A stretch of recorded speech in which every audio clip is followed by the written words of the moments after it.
예, 오늘은 하늘에 계신 우리 아버지여라는 제목을 가지고 마태복음 6장 9절 말씀을 좀 살펴봤으면 좋겠습니다. 저희가 계속해서 주기도문에 대해서 배우고 있어요. 주기도문에 대해서 배우고 있는데 지난주에는 우리가 주기도문 서론에 대해서 배웠죠. 그래서 예수님께서 이렇게 기도하라라고 기도를 가르쳐 주셨는데 왜 기도를 가르쳐 주셨는지 또 이렇게 기도를 가르쳐 주신 배경을 통해서 우리가 배울 수 있는 점 무엇인지에 대해서 좀 배웠던 것 같아요. 무엇보다도 우리도 기도를 배울 수 있어야 돼요. 기도에서 배우고 알아갈 수 있는 마음들이 필요합니다. 그리고 주기도문의 전체적인 구조에 대해서 좀 배웠죠. 그래서 주기도문의 구조를 보면 제일 처음에 하나님의 호칭이 나옵니다. 그 다음에 6가지 간구가 나오는데 앞에 3가지는 당신에 대한 간구, 뒤에 3가지는 우리에 대한 간구, 그리고 마지막으로 송영으로 끝나는데 이러한 주기도문이 갖고 있는 전체적인 구조가 주는 의미에 대해서 우리가 좀 배웠던 것 같아요. 그리고 마지막으로 이 주기도문을 어떻게 적용할지에 대해서 좀 전체적으로 배웠는데요. 오늘부터는 이 기도의 내용들 하나하나에 대해서 우리가 살펴보면서 좀 주기도문에 대해서 좀 더 깊이 묵상하는 시간이 되었으면 좋겠습니다. 우리 먼저 마태복음 6장 9절 말씀 같이 한번 읽어볼까요? 같이 읽도록 하겠습니다. 그러므로 너희는 이렇게 기도하라. 하늘에 계신 우리 아버지여, 이름이 거룩히 여김을 받으시오며. 예, 지난 시간에 우리가 뭐가 배웠냐면 그러므로랑 너희는 이렇게 기도하라까지 배웠어요. 그런 다음에 이제 구체적으로 우리가 알고 있는 주기도문이 시작을 하죠. 근데 시작을 하는데 제일 처음에 나오는 게 있어요. 그러니까 주기도문은 6개의 간구로 청원으로 되어 있는데 그 청원을 하기 전에 먼저 등장하는 게 있어요. 그건 뭐냐면 하나님의 호칭이에요. 그러니까 우리의 기도를 듣는 하나님의 호칭을 먼저 부르라고 그래요. 하늘에 계신 우리 아버지여 라고 부르면서 너희가 기도하라는 거죠. 그렇다면 이 호칭을 통해서 우리가 알 수 있는 것은 무엇일까요? 에 대해서 오늘 우리는 이 시간 좀 배워보길 원해요. 근데 우리가 첫 번째로 알 수 있는 건 뭐냐면 이 기도의 대상의 중요함이에요. 기도의 대상의 중요성. 무슨 얘기냐면 예수님께서 제일 처음에 알려준 게 주기도문을 하시면서 너희가 이렇게 기도했으면 좋겠다라고 하시면서 제일 먼저 언급한 게 뭐예요? 기도의 대상이란 거죠. 기도에 대한 호칭이에요. 우리의 기도를 들으신 하나님의 이름을 먼저 부르죠. 그러니까 이 대상에 대한 호칭을 통해서 우리가 알 수 있는 건 뭐냐면 기도의 대상을 정확히 아는 게 중요하다는 거예요. 미리 기도의 대상에 대해서 우리가 조금 알아야 된다는 거죠. 그렇다면 왜 기도의 대상에 대해서 아는 게 중요할까요? 우리가 지난 시간에 뭘 배웠냐면 외식하는 기도와 중언부언하는 기도를 배웠어요. 외식하는 기도는 누구의 기도라고 했어요? 유대인들의 기도에 대해서 조금 비판을 하시면서 지적을 하시면서 이야기한 거죠. 이 외식한다는 건 뭐냐면 가면을 쓰고 기도하는 거예요. 마치 하나님 앞에 기도하는 것 같지만 실상은 뭐예요? 다른 사람에게 보이려고 기도하는 거죠. 그래서 외식하는 기도를 하게 된 이유가 뭐냐면 하나님에게 기도해야 되는데 누구를 보고 기도하는 거예요? 사람을 보고 기도하는 거예요. 기도의 대상 자체가 하나님이 아니라 사람이란 거죠. 중언부언하는 기도는 이방인들이 주로 하는 기도라고 예수님이 지적을 하십니다. 이방인들이 중언부언하는 게 뭐냐면 반복하는 거예요. 비나이다 비나이다 비나이다 비나이다 천지신명께 비나이다. 그런데 왜 이렇게 반복하냐는 거예요. 그거는 불명확한 대상, 불분명한 대상, 정말 대답하지 않는 피조물을 대상으로 해서 기도하기 때문에, 우상을 대상으로 기도하기 때문에 결국에 이런 현상이 드러난다고 우리가 배웠어요. 결국에 이건 역시 뭐가 문제인 거예요? 대상이 문제인 거예요. 결국에 외식하는 기도나 중언부언 기도하는 거나 문제가 있다면 그건 뭐예요? 기도의 대상이에요. 대상. 잘못된 대상에 기도하니까 뭐예요? 잘못된 기도를 하는 거예요. 그래서 우리가 좋은 기도, 바른 기도를 하기 위해서 가장 먼저 해야 될 건 뭐냐면 정확한 대상, 분명한 대상에게 기도하는 거예요. 그래서 제일 처음에 뭘 가르쳐 준 거냐면 하늘에 계신 우리 아버지요, 이게 단순히 호칭이지만 이 호칭에서 알 수 있는 건 뭐냐면 기도의 대상이 중요하다는 거예요. 우리가 기도하는 대상이 누구인지를 알고 기도하는 것이 중요하다는 거예요. 어느 목사님의 글에서 읽었는데요, 그 목사님 그런 얘기를 하시더라고요. 어떤 얘기를 하시냐면 친구 한 명 있었대요. 근데 그 친구가 군인인데 중요한 진급을 앞두고 있었나 봐요. 그래서 그 목사님한테 이제 기도 부탁을 한 거예요. 야, 내가 이번에 진급을 하게 되는데 네가 좀 나한테 날 위해서 기도 좀 해줘라. 그랬더니 그 목사님이 그런 거죠. 아니 웬일로 네가 나한테 기도를 부탁하냐고. 너 교회도 안 다니잖아. 그러니까 사실은 그 친구가 절실한 불교 신사예요. 그러니까 그 친구가 그랬다고 그러더라고요.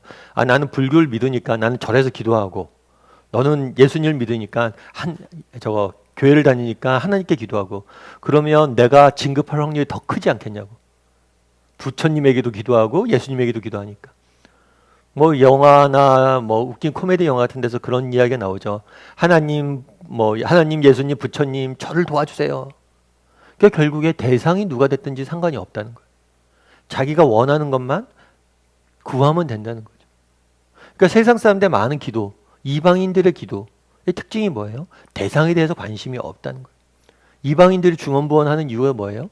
대상에 대해서 관심이 없고 대상에 대해서 모르기 때문이라는 거죠. 그런데 우리도 그럴 수 있다는 거예요. 당시 유대인들도 그랬잖아요. 하나님이란 분명한 대상이 있지만 그 하나님에 대해서 모르고 그 하나님께 대해서 집중하지 못하니까 뭐예요? 잘못된 기도를 드리는 거예요. 여러분 윌리엄 제임스라는 분이 계세요. 이 사람 같은 경우에는 미국에 있는 실용주의 철학자의 대가로서 알려져 있습니다. 이 사람이 어떤 책을 썼냐면 종교적 경험의 다양성이라는 책을 썼어요. 이 책의 내용은 이런 거예요. 그러니까 이 사람이 뭘 분석했냐면 오늘날 과학기술이 굉장히 발달했잖아요. 과학기술이 막 발달했는데 그런 과학기술이 발달해서 보다 좋은 환경과 여건이 되면 사람이 행복해야 되죠. 그런데 행복하지가 않다는 거예요. 왜 우리가 더 잘 살게 됐고 더 좋은 환경이 됐고 과거보다 훨씬 더 우리가 부유해졌는데 왜 사람들이 행복하지 않냐는 걸 연구한 거예요. 결국에 보니까 우리의 참된 행복은 이런 외적 조건에서 오는 게 아니라 우리의 마음에서 온다는 거예요. 여기까지는 굉장히 의미 있는 관찰이라고 생각을 해요. 그런데 이 사람이 굉장히 해답을 엉뚱한 데 찾아요. 결국에 이 마음 행복이라는 게 외적인 조건에서 찾는 게 아니라 우리 마음 행복이라는 게 결국에는 우리 마음에서 오는 거니까 특히 이러한 마음 행복은 종교적 경험에서 많이 나온다는 거예요. 그러면서 어떤 결론을 내렸냐면 여러분들이 무엇을 믿든지 어떤 종교를 갖든지 상관없는데 그 종교적 경험들을 많이 해야 된다는 거예요. 그래서 그 경험에서 마음의 평안을 찾으라는 거예요. 그럼 행복해질 수 있다고 가르치는 거예요. 그러니까 결국 중요한 게 뭐예요? 무엇을 믿건 누굴 믿건 상관이 없다는 거예요. 그저 내가 마음의 평안만 찾으면 된다라고 가르친 거죠. 그러니까 오늘날 이야기하는 실용주의가 이런 현상이란 거예요. 그날에 예수님께서 이야기하잖아요. 뭐라고 얘기해요? 하늘에 계신 너희 아버지요 라고 먼저 너희가 기도하라고 이야기합니다. 다르게 표현하면 너희가 기도할 때 그 대상을 분명히 알아야 된다는 거예요. 왜요? 많은 이방인들이나 세상 사람들이 잘못된 기도를 하는 이유, 정말 이방인들도 기도해요. 이방 종교도 기도해요. 그런데 그들의 기도가 잘못된 건 뭐냐면 대상이 잘못됐다는 거예요. 그래서 대상을 분명히 알고 기도하는 게 중요하다는 거죠. 우리도 마찬가지예요. 여러분, 우리가 기도할 때 그런 얘기를 여러분 종종 듣잖아요. 말씀을 많이 봐야지 기도가 잘한다고. 말씀을 아는 게 중요하다고. 그런데 왜 말씀을 아는 게 중요할까요? 말씀을 통해서 누구를 알아야 돼요? 하나님이 어떤 분이신지 알아야 돼요. 이 대상, 우리가 기도하는 대상이 누군지를 알아야지만 우리의 기도가 달라져요. 그래서 제일 처음에 예수님이 지적한 게 뭐예요? 기도의 대상이 누군지를 너희가 분명히 알아야 된다는 거예요. 바라기는 우리 다음의 식구들이 좀 하나님에 대해서 좀 배웠으면 좋겠어요. 우리가 기도하는 사람이 누군지에 대해서 여러분들이 배워야 됩니다. 알아야 됩니다. 그래야지 여러분 우리의 기도가 달라져요. 어제나 오늘이나 똑같이 기도하고 기도해도 내가 평안도 없고 기쁨도 없고 힘도 못 느끼고 정말 기도해도 뭔가 세상이 내가 달라지는 것 같지 않고 내 안에도 변화가 없다. 그러면 우리가 기도의 대상인 하나님이 누구신지 잘 모르기 때문일 수 있다는 거예요. 그래서 여러분들 앞으로 말씀을 통해서 하나님에 대해서 많이 배우시길 바랍니다. 그래서 주기도문 처음에 있는 하늘에 계신 우리 아버지요 라는 단어에서 우리가 알 수 있는 건 뭐냐면 기도의 대상을 아는 것의 중요성이에요. 그래서 기도의 대상에 대해서 우리가 알아야 됩니다. 그렇다면 우리가 기도하는 대상은 어떤 분이냐는 거예요. 우리 다시 한번 마태복음 6장 9절 말씀 같이 한번 읽어볼까요? 같이 읽도록 하겠습니다. 그러므로 너희는 이렇게 기도하라. 하늘에 계신 우리 아버지여, 이름이 거룩히 여김을 받으시오며. 기도의 대상에 대해서 이야기하는데 첫 번째로 이야기하는 게 뭐냐면 하늘에 계신 이라는 얘기예요. 하늘에 계신 하나님, 우리가 기도하는 대상은 누구예요? 하늘에 계신 분이란 거다. 그렇다면 여기서 하늘은 무엇을 의미할까요? 이 하늘은 단순히 장소적 의미가 아닙니다. 이 하늘은 영적인 의미예요. 우리나라 말로는 하늘이라고 되어 있지만 영어 같은 경우에는 두 가지를 좀 구분하는 경우들이 있어요. 여러분 영어에서 스카이 알죠? 스카이는 창공이에요. 그러니까 시각적으로 보이는 하늘이에요. 그런데 헤븐도 하늘이죠. 그런데 이거는 시각적으로 보이는 하늘이 아니에요. 이거는 영적인 하나님이 계신 천국에 가까운 그런 단어죠. 이 하늘도 우리가 눈으로 보는 이 시공간을 의미하는 공간을 의미하는 게 아니에요. 정말 영적인 공간, 보이지 않는 하나님이 거하시는 공간인 하늘을 의미하는 거예요. 특별히 유대인들은 하늘에 대한 개념이 크게 세 가지였어요. 뭐냐면 유대인들은 3층 천이라고 들어봤죠. 하늘이 3층으로 구성되어 있다라고 본 거예요. 우리가 흔히 첫 번째 하늘은 뭐냐면 우리가 알고 있는 이 스카이, 대기, 눈에 보이는 하늘이에요. 그 다음에 두 번째 하늘은 뭐냐면 우주, 별들이 있는. 그리고 세 번째 하늘은 뭐냐면 하나님이 거하시는, 정말 우주보다 더 큰 하나님이 거하시는 공간을 의미해요. 그래서 여기서 말하는 하늘은 뭐냐면 헤븐이고 이 하나님이 거하시는 공간이 이 하늘에 계신 하늘이라는 의미예요. 그렇다면 하늘에 계시다. 그러니까 왜 하나님이 하늘에 계신 걸 우리가 알잖아요. 그런데 왜 하늘에 계신 이란 걸 강조했냐는 거예요. 그래서 이 하늘에 계시다라는 말이 갖는 의미들이 있어요. 우리 시편 115편 3절 말씀을 같이 한번 읽어볼까요? 같이 읽도록 하겠습니다. 오직 우리 하나님은 하늘에 계셔서 원하시는 모든 것을 행하셨나이다. 뭐라고 표현했냐면 하나님은 원하시는 거 뭐예요? 모든 것을 행하셨다. 그러니까 하나님의 전능하심, 하나님의 위대하심에 대해서 이야기를 합니다. 그런데 하나님이 모든 것을 행하시는 이유가 뭐예요? 하늘에 계셔서, 하늘에 계시기 때문에 이것들을 할 수 있다는 거예요. 다르게 표현하면 하늘에 계시다라는 것은 어떤 장소적 개념으로 어디에 있다라는 표현이 아니에요. 이 표현은 어떤 표현이냐면 하나님의 위대하심, 하나님의 전능하심, 하나님의 전지하심을 나타내는 표현이라고 볼 수가 있어요. 그래서 하늘에 계신 우리 아버지요 라고 기도를 하는 거예요. 그럼 하늘에 계시다 라는 표현은 뭐예요? 하나님께서 모든 것을 행하시고, 하나님께서 모든 것을 이루시고, 하나님께서 모든 것을 아시는 분이시다 라는 의미예요. 우리가 기도하는 대상은 누구예요? 하늘에 계신 분이에요. 전능하신 분이시고 전지하신 분이시고 못하시는 게 없는 분이세요. 여러분들은 어떠세요? 그럼 정말 여러분들이 기도할 때 하늘에 계신 하나님께 기도하고 계십니까? 예전에 읽은 책 중에 그런 책이 있었어요. 어떤 책이 있었냐면 이 책 제목이 이런 거예요. Your God is too small. 당신의 하나님은 너무 작다라는 거예요. 여러분, 우리의 하나님은 어떠세요? 혹시 우리 하나님은 작지 않습니까? 여러분 기도할 때, 기도하다가 에이 이거는 하나님이라 못해 하고 기도 안 하거나 정말 여러분 생각에 상식적으로 납득되는 것만 기도하고 있지 않아요? 정말 여러분, 우리가 기도하는 대상이 전능하시고 전지하신 이 세상 모든 만물을 다스리시고 창조하신 분이라고 여러분 믿고 기도하세요? 정말 우리가 그걸 믿고 기도한다면 우리의 기도가 더 크게 기도해야 되는 건 아니에요. 정직히 돌아볼 게 우리가 정말 기도한 하나님, 여러분 정말 그 하나님은 하늘에 계신 분이십니까? 이건 한번 돌아봐야 돼. 정말 우리 하나님이 너무 작진 않아요.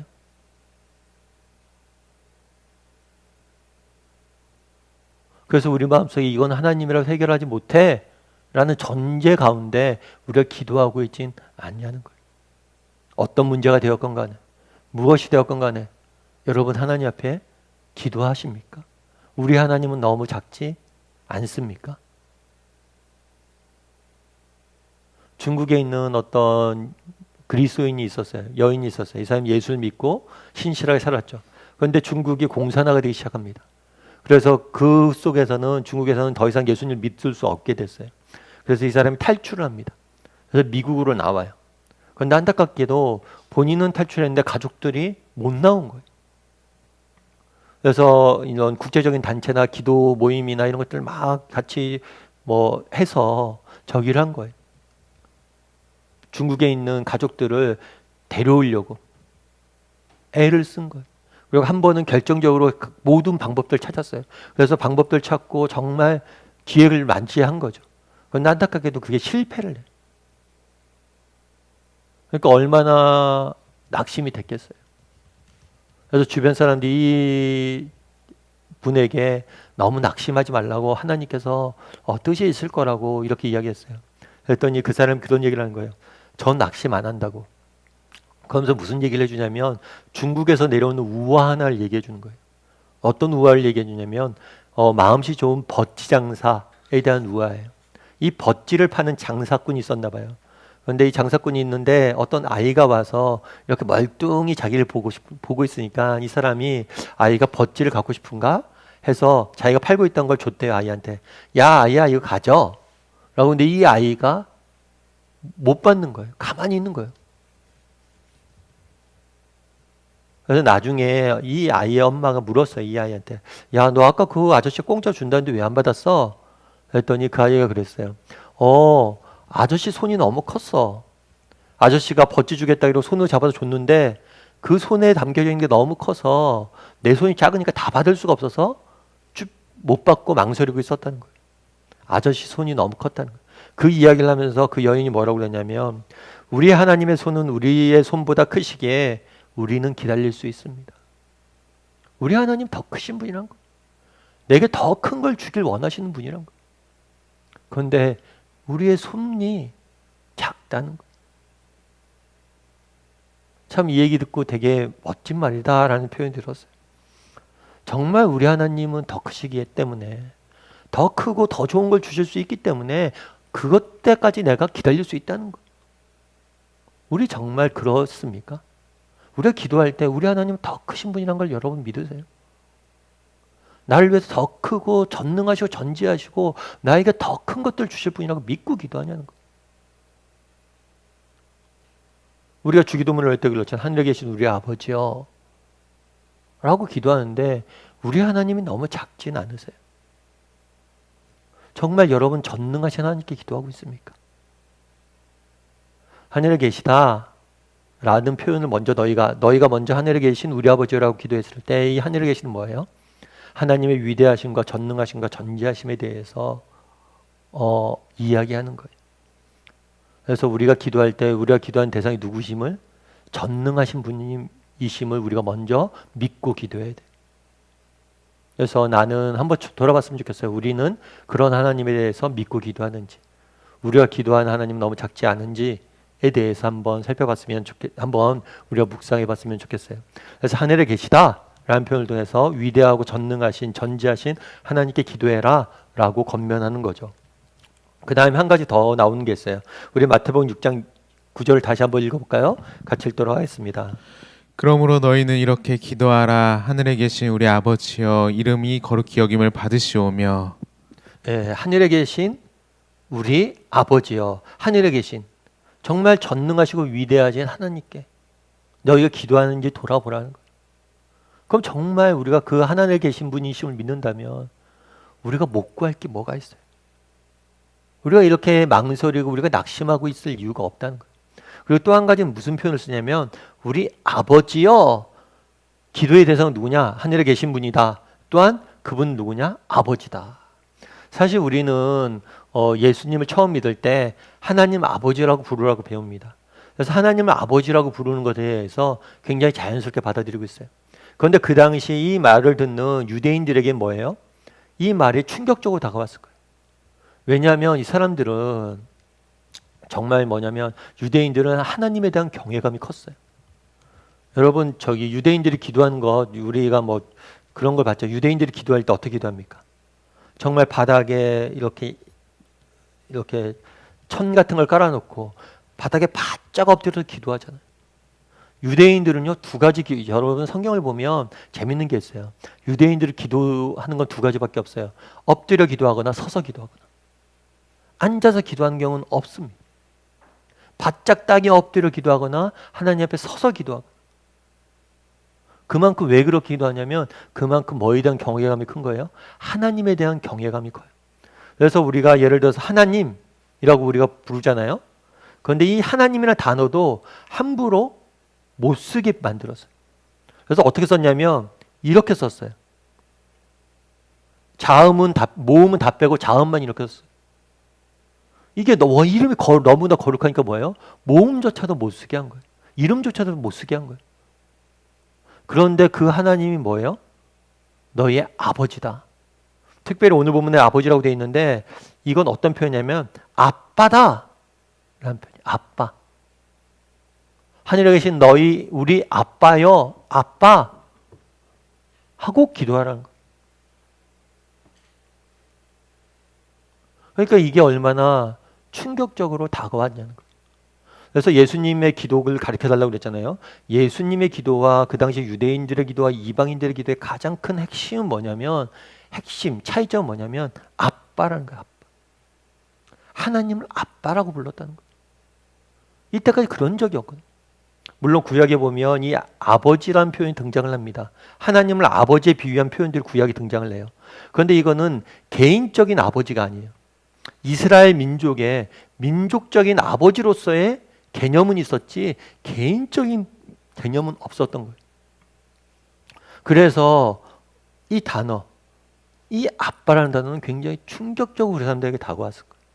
그래서 이 주기도문을 조금 더 다르게 표현하면 뭐냐면 주기도문은 새로운 하나님과의 관계로의 초대라고 보여요. 새로운 하나님과의 관계로의 뭐다? 초청이다, 초대다. 그러니까 이 주기도문이 왜 이렇게 충격적으로 다가왔냐는 거냐면 하나님과 인간의 근본적인 관계를 뭐예요? 바꿔놓은 거예요. 그분이 우리의 뭐가 되신다는 거예요? 아버지가 되신다는 거예요. 여러분들은 어떠세요? 하나님께서 우리의 아버지가 되셨다는 사실을 에서 무엇을 느끼세요? 여러분 정말 하나님이 우리의 아버지 되셨다. 이 사실에 대해서 여러분들은 무엇을 느낍니까? 여러분 제가 읽은 책 중에서 그런 게 있어요. 잊혀진 아버지라는 책이 있어요. 그래서 이 책에서 뭐라고 얘기하냐면 우리 시대의 가장 큰 문제는 뭐냐면 아버지에 대해서 모른다는 거예요. 아버지 되신 하나님에 대해서 모른다는 거죠. 예전에 이제 옥 목사님께서 그런 이야기를 한 번 하셨어요. 어떤 이야기를 하셨냐면 이렇게 이제 사랑의 교회 당시 이렇게 해서 사람들이 이렇게 전도도 하고 이렇게 새로 예수님 믿는 사람들이 있을 거 아니에요. 그 중에 나혜심 씨라는 분이 계셨나 봐요. 그런데 그 집사님이 이제 처음 예수님 믿고 기도하는 거예요. 기도하는데 자기가 생각하기에 아무래도 저기라는 거죠.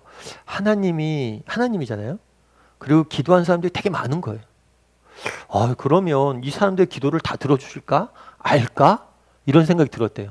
그래서 기도하기 전에 늘 뭐라고 기도했냐면 하나님, 저는 서초동에 사는 나혜심이라고 합니다. 자신의 이름을 밝히고 어디 사는지 알린 거예요. 먼저. 그래야지 하나님 제대로 듣지 않겠냐. 그러니까 아까 우리가 그런 얘기를 했잖아요. 하늘에 계신 우리 아버지, 하늘에 계시다. 전능하시고 전지하시다. 이 부분에 대해서 모르는 거죠. 그런 믿음들이 없이 기도했던 거예요. 제가 아는 목사님 한 분 계신데 그 목사님도 제가 한번 설교 때 말씀드렸던 것 같아요. 그 목사님이 이제 아들이 한 명 있었어요. 근데 아들이 이제 막 쫄은 거죠. 뭘 쫄랐냐면 야구 글러브 사달라고. 야구 글러브 사달라고 막 조른 거예요. 야구 글러브 사달라고 막 조르니까 그래도 뭐 야구 글러브가 비싸긴 하지만 그 정도 사줄 수 있잖아요. 하루는 이제 야구 글러브를 사서 이제 집에 왔대요. 오면서 이제 집에 전화한 거죠. 내가 아들 야구 글러브 사왔다고. 그랬더니 사모님이 막 뭐라고 한 거예요. 이 정신없는 남편이 있다고. 우리 애가 적인 거 모르냐고. 중간고사 기간인 거 모르냐고. 지금 야구 글러브 줘보라고. 그럼 애가 공부나 하고 그거 갖고 계속 놀 텐데 당신이 애를 사랑한 관심 있냐고 애한테 막 혼을 엄청난 거예요. 그래서 맞아. 그러면 안 되겠지. 라고 생각하고 야구를 샀는데 그거를 이제 차에다 두고 그냥 이제 집에 올라갔대요. 올라갔는데 제 아들이 이제 친구랑 중간고사 기간이니까 공부하고 있었나 봐요. 공부하고 있는데 아들이 그랬다는 거예요. 이렇게 뭐라고 했냐면 친구랑 얘기하다 친구가 야 은태가 너 저기 야구 글러브 샀어? 그랬더니 아니 안 샀어. 우리 아빠 가난해. 글러브 살 돈 없어. 그래서 뭐 아빠 보기에 애가 보기에 아빠가 가난해 보였나? 이 생각이 들었대요. 그래도 야구 글러브 사줄 정도는 있는데 근데 그 다음 말이 더 웃겼대요. 우리 아빠 가난해. 그리고 우리 아빠 쫀쫀해. 그러면서 그 아빠가 이제 그 목사님이 참 여러 가지 생각이 들었대요. 아빠는 분명히 글러브 사줄 정도 능력도 되고 사줬죠. 그런데 지금 당장 주는 것보다 나중에 주는 게 더 유익이 될 것 같아서 늦추고 있는 거죠. 그런데 뭐 하는 거예요? 쫀쫀하다고 이야기하는 거죠. 우리도 그럴 수 있지 않냐는 거예요. 우리가 처음에 서두에서 그런 얘기 했잖아요. 기도의 대상에 대해서 여러분들이 정말 아느냐? 정말 우리가 하나님에 대해서 압니까? 하나님이 아버지 되셨다는 사실을 여러분 진짜 알아요? 하나님이 하늘에 계신 그분이 내 아버지 되셨다. 그 사실에서 여러분들은 무엇을 느끼세요? 그분의 아버지 되신 아빠. 여러분 그 아버지 되심에 대해서 여러분 아십니까?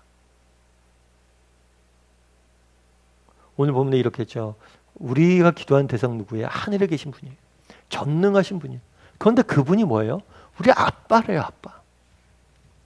아빠에는 뭐든지 얘기할 수 있잖아요. 아빠한테는 정말 뭐든지 얘기할 수 있고 뭐든 주고 할 수 있고 언제든지 나갈 수 있잖아요. 여러분 이게 얼마나 놀라운 특권이에요. 하늘에 계신 그분이 여러분 아빠인데 여러분들이 만약에 삼성의 회장의 아들이라고 생각해 보십시오.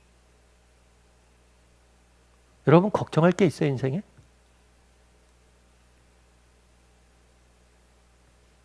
여러분 삼성 아들이라고 생각해 보십시오. 뭐 요즘 뭐 그런 얘기들이 많이 나오더라고요. 삼성이 뭐 상속세만 해도 18조다. 그 세금만 해도 뭐 11조다. 뭐 이런 얘기 쭉 나오면 야 재산이 얼마나 많은 거냐. 야 대단하다. 근데 우리 아버지는 그런 사람들보다 훨씬 대단한 분이잖아요. 그런 인간은 비교할 수도 없는 분이 우리 아버지잖아요.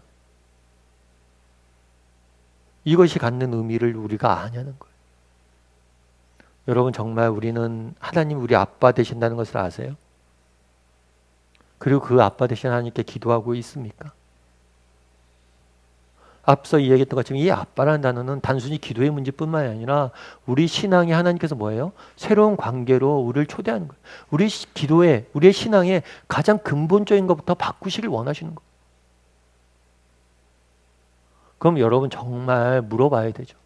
나는 아빠, 하나님 우리 아빠 됐다는 것을 인정하고 있는지, 믿고 있는지, 정말 그분에게 기도하고 있는지.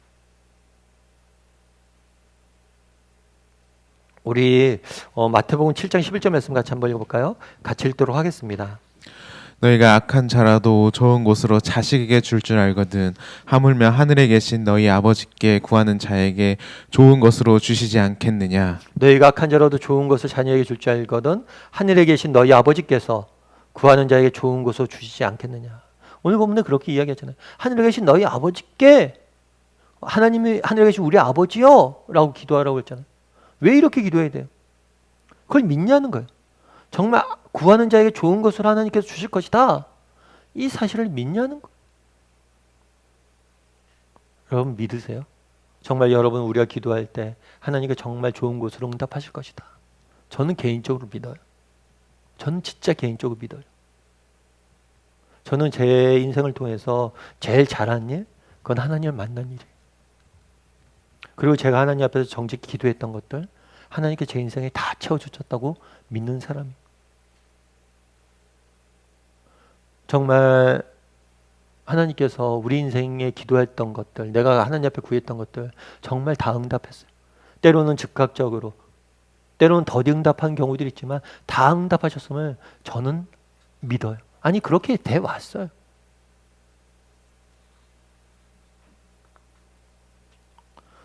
제가 지난번에도 한번 말씀드렸는지 모르겠지만 제가 가끔 그런 경우들이 있어요. 지난번에 한번 그런 경우가 있었어요. 우리 후배가 지방에서 목회하는 후배가 갑자기 생각나더라고요. 갑자기 생각나서 이 친구는 잘 살고 있나, 얘 밥이나 굶고 있는 거 아닌가 그 생각이 들어서 제가 이렇게 조금 보냈어요, 돈을. 그랬더니 그 친구가 답이 왔더라고요. 아, 형 너무 고맙다고. 그러면서 고맙다면 뭐 그건 당연하겠죠. 그런데 그런 얘기를 하더라고요. 아침에 자기가 어떤 교회에 지금 이런 것들이 필요해서 하나님 앞에 얼마가 필요합니다 라고 기도했는데 형이 때마침 보내줬다. 참 저는 그냥 보냈는데 그 친구는 뭐예요? 딱 그 금액을 보냈다고 그러더라고요. 근데 그날 그 마음을 들게 하신 분이 하나님이시죠. 그래서 일하시죠. 그렇게 정말 우리가 하나님 보이진 않지만 알게 모르게 우리가 필요한 것들을 하나하나 다 응답을 해가세요. 물론 즉각적으로 우리에게 구한 것들, 내가 구했던 것들 다 응답하진 않았던 것 같아요. 하지만 분명한 건 다 응답하셨어요. 예를 들면 그런 거죠. 저도 대학교 때 요즘 가끔 말씀드리지만 저도 대학교 때 IM4 터졌어요. 졸업반에. 어쩌면 제가 원했던 직장이나 이런 데 취직하지 못했을지 모르죠. 하지만 그 IM4를 터짐으로 인해서 저는 정말 그때가 제 인생에 가장 중요했던 시기였던 것 같아요. 비록 그때 IM4 터지니까 아무 갈 데도 없죠. 대학교 졸업반이. 그런데 그 시간 동안 제가 영적으로 진짜 새로워진 시간들이었던 것 같아요. 그래서 정말 준비되었기 때문에 그 시간에 영적으로 준비되었기 때문에 제 인생이 지금 달라진 거거든요. 만약에 그때 제가 그냥 영적으로 준비 안 된 상태에서 IMF도 없이 직장에 들어갔다. 그럼 전 지금 예수 믿었을지 안 믿었을지 모르겠어요. 그런데 그 시간들 통해서 하나님께 다 준비시켜서 제 인생을 이루어 오셨던 것 같아요. 저희가 이제 다음 교회 저희도 개척한 지 7년이 됐는데 교회를 개척하면서도 마찬가지였던 것 같아요. 종종 말씀드리지만 정말 우리 개척 장소를 구할 때 정말 뭘 구할 때 정말 하나하나 하나님께 세밀하게 역사하심을 되게 많이 느꼈어요. 사람도 정말 처음에 개척할 때는 사람도 없고 예배할 장소도 없고 아무것도 없었는데 때마다 하나씩 하나님께서 응답해 주셨던 것 같아요. 그리고 작년에 이제 여러분들 아시지만 작년에 그런 일이 있었어요. 저희 교회가 이제 국민일보에 이제 소개가 됐잖아요. 그래서 새로운 교회가 온단가 그런 코너로 해서 이렇게 새롭게 조금 모범적으로 진행되는 교회들을 소개하는 그런 안이 있었는데 그 코너에 이제 소개가 됐었어요. 그러니까 제가 그 코너를 보니까 한 2, 3년 전에 교회 하나 소개하고 이번에 처음 소개가 됐더라고요. 그래서 하는데 그게 이제 하게 된 계기가 제가 그 기자를 아는 것도 아니고 근데 작년 초에 제가 여러 목사님들과 함께 쓴 책이 있어요. 그 책 내용 중에 저희 교회에 대한 이야기를 좀 써놨는데 그 기자가 그 책을 보다가 그 책을 주로 소개하는 기자였는데 책의 내용 중에 교회 내용이 나와서 이렇게 소개를 해줬던 거예요.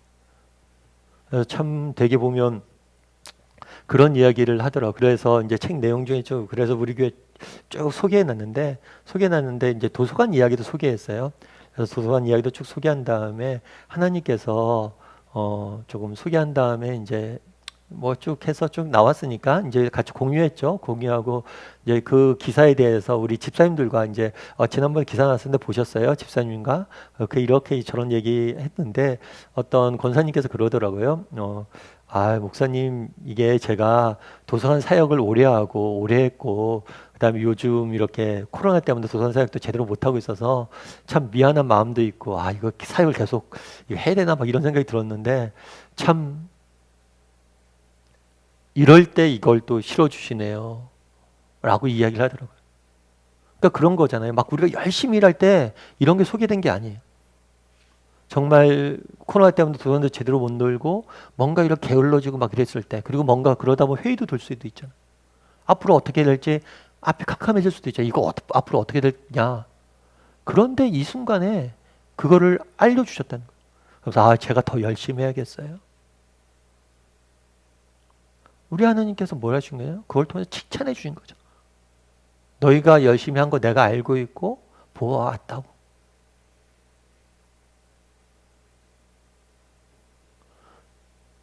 물론 우리가 열심히 할 때 뭔가 성과가 나오는 것도 좋겠죠.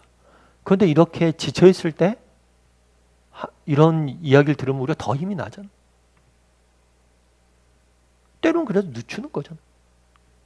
우리에게 더 좋은 것을 주기 위해서 더 좋은 때 더 큰 기쁨을 주기 위해서.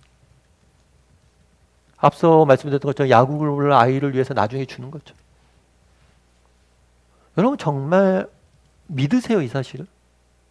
우리 하나님이 우리의 아버지 되시고 하늘에 계신 우리 아버지는 우리가 기도할 때 좋은 것으로 주실 것이다.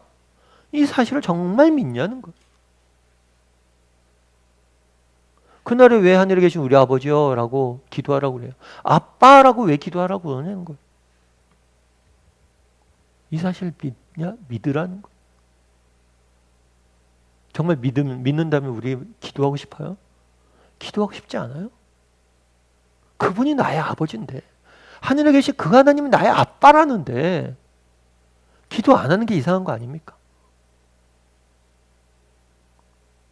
어쩌면 우리가 기도하지 않는 이유가 뭘까요? 왜 기도하면서도 우리가 낙심하는 이유는 뭘까요? 그분이 하늘에 계신 아빠라는 사실을 잊기 때문에.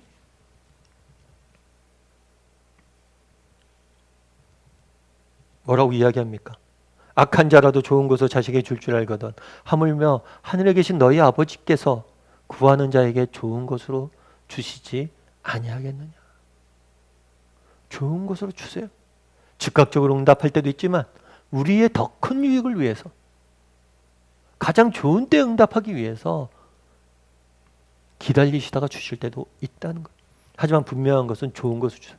내가 기도한 이것, 요거 그대로 주시지 않지만 오히려 내가 기도했던 것 이상을 더 좋은 것을 주신 분이 우리 아빠예요. 그러니까 뭐 하는 거예요? 기도하는 거예요. 기도. 그런데 이 아빠라는 단어에서 우리가 한 가지 더 기억할 것이 있어요. 그건 뭐냐면 우리 로마서 8장 17절 말씀 같이 한번 읽어봤으면 좋겠습니다. 같이 읽도록 하겠습니다. 자녀이면 또한 상속자 곧 하나님의 상속자요 그리스도와 함께 한 상속자니 우리가 그와 함께 영광을 받기 위하여 고난도 함께 받아야 할 것이니라. 자녀이면 상속자다라고 되어 있죠. 그래서 이 상속자에 대한 개념에 대해서 오늘날 우리는 상속자다 그러면 하나님 유산 받는 사람 이렇게 되어 있는데, 그 당시에는 이 상속자의 개념은 우리와 개념하는 거 좀 달라요. 우리는 그러잖아요. 아버지의 직업을 자식이 물려받는 경우가 거의 없어요. 그런데 그 당시엔 대부분은 뭐냐면 아버지의 직업을 자녀가 물려받아요. 그러니까 아버지가 농부다. 그럼 아버지의 책임은 뭐예요? 농사에 대해서, 농사 짓는 법에 대해서 자녀에 대해서 가르쳐야 될 책임이 있어요. 다르게 이야기하면 아버지는 어떤 존재냐면 스승이고, 아들은 누구예요? 이 스승에게서 배우는 견습생이에요. 아버지에 대해서 배우고 아버지의 삶을 닮아가고 아버지의 것들을 익히는. 그래서 하늘에 계신 우리 아버지요, 아빠요 라고 하는 건 뭐냐면 아빠기 때문에 뭐예요? 우리에게 좋은 것을 주시는 분이란 것과 더불어 또 뭐가 있냐면 아들로서 우리가 아빠를 뭐예요? 닮아가겠다라는 그런 고백이 담겨져 있는 거예요. 그래서 하늘에 계신 우리 아버지여는 결국에 뭐냐면 새로운 신앙으로의 초대예요. 너희가 하나님의 이제 자녀로서 살자라는 초대예요. 그래서 이 하늘에 계신 우리 아빠라는 단어는 기독교의 가장 중요한 단어인 거예요. 표현인 거예요. 왜냐하면 우리 신앙이 그전에 갖고 있던 유대인들이나 이방인들이 갖고 있던 신개념, 신화의 개념에 대해서 근본적으로 흔들어 놓았기 때문에 하나님과 우리의 관계가 뭐예요? 아빠가의 관계가 된 거예요. 어떻게 이런 관계가 됩니까? 예수 그리스도의 피로 말미암아. 그리스도께서 우리 죄인된 우리의 자리를 쓰시고 우리를 그리스도의 자리인 하나님의 아들이라는 자리에 자리 바꿈하심으로 대속과 칭의를 통해서 이 모든 것들을 이루신 거죠. 그래서 하늘에 계신 우리 아빠라는 단어에서 우리가 알 수 있는 건 뭐예요? 그분 하늘에 계시다. 위대하시고 전능하시고 전지하신 분이시다. 그분은 우리의 아버지 되시다. 우리의 아버지 되시기 때문에 우리가 언제든지 무엇이든지 그분에게 구할 수 있고, 그분은 우리의 기도에 대해서 반드시 뭐예요? 좋은 것을 응답하신 분이다. 뿐만 아니라 우리는 그녀의 자녀이기 때문에 그분을 닮아가겠다. 이런 고백이 담겨져 있는 게 하늘에 계신 우리 아빠라는 단어예요. 바라기는 우리도 이렇게 기도할 수 있었으면 좋겠어요. 하늘에 계신 우리 아빠, 하나님의 위대하심을, 전능하심을 믿고, 또 그분이 나의 아버지 되심을 믿고, 또 내가 그분을 닮아가겠다는 의지를 담아서.